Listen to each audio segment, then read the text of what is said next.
There's a lot of growing research about the healing and therapeutic effects of writing.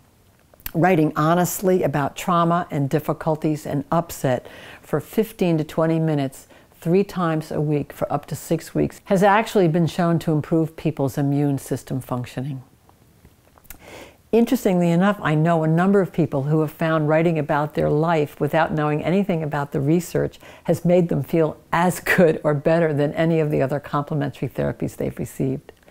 So what I'd like to do is ask you to consider writing about some of the difficult feelings that accompany a cancer diagnosis.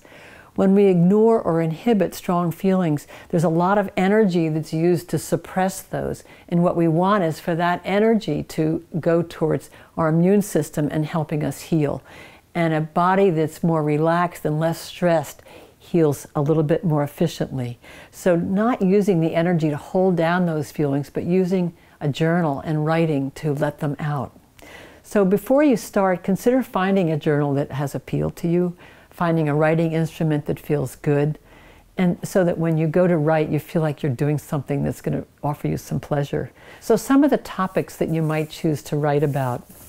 One, you might say, what is it that's causing me the most distress right now? How might I make myself feel better? So just consider writing about that, or perhaps taking 15 minutes each day just to write about anything that's on your mind that might be creating stress for you. Just 15 minutes. Another thing that's been shown to actually improve people's quality of life is keeping a gratitude journal.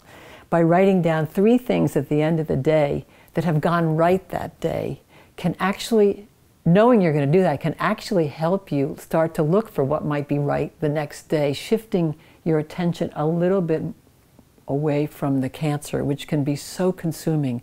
Noticing what's right is a really important part of building resilience. So consider keeping a gratitude journal. Another writing exercise that people often have a lot of fun with is making a list of people, places, and things they love.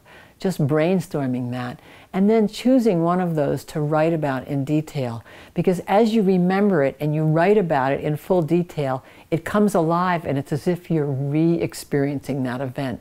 And that is very good for your immune system, that kind of relaxation and joy. So I hope you can set aside a few minutes each day and that you can think of your journal as a close friend with whom you can share anything.